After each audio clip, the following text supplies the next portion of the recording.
Hello everyone, this is Scorpion with Scorpion Core Universe over at Limerick, over at MomoCon.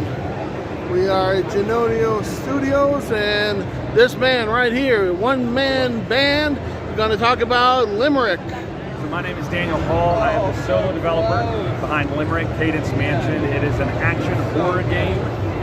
So you've got puzzles, you have the combat. What I often liken it to is I tell people if you like Resident Evil 4, Resident Evil 8, along with some Five Nights at Freddy's, Benny and the Ink Machine, and maybe a little bit of Bioshock vibes as well.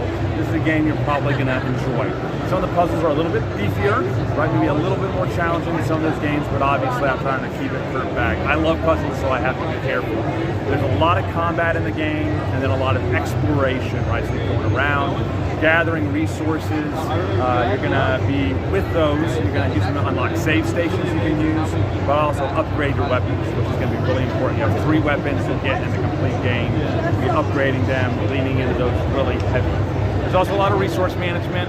You know, early on, you want it to be really plentiful, pretty easy. The farther you get into some of the darker parts of the mansion, that's going to become a lot more difficult. Nice. So all of that leads you to meet Limerick, which is who the game is all about. Limerick is a marionette. It's self-propelled, just running around, and it's kind of funny because I like things that scare me, but I also like things that are silly and fun. And Limerick is kind of a combination, right? Because so it's almost like it has a little bit of that old movie. Leprechaun, as well as that Puppet Master. Okay, yeah, the Puppet Master, Leprechaun, maybe a little bit of Chucky. Oh, right? Nice. So you get led into these arenas with Limerick, where it brings all of the gameplay together. So you have puzzles you have to solve while you're fighting some monsters that spawn in, and then you're dealing with Limerick. With him, you can't shoot him with bullets, and he'll leave you alone after a while, but you're going to run out of bullets. Yeah. So that's where you have something called panic closets that you can ditch into and hide from.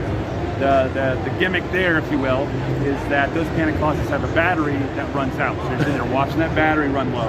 And if it runs out, you got to remove it, head out to a charger, charge it up, put it back in. So it's kind of bringing all that kind of thing together. Limerick is threatening, but he can also be a lot of fun. So like a great example, in the first arena where you encounter him, after a while he'll get into a bumper car and he chases you around in it, right?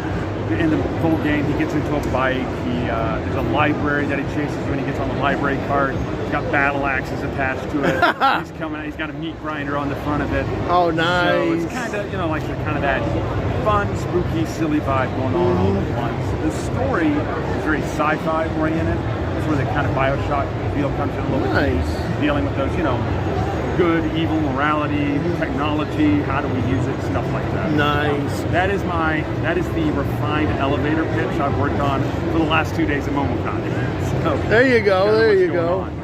Now this is going to be on everything. It's going to be just on Steam right now on PC. So that the release window we're looking at is September or October. Nice. This is the first public run of it, but it will be in the Steam Next Fest.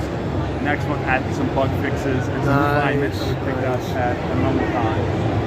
And then, like I said, the game will come out on PC.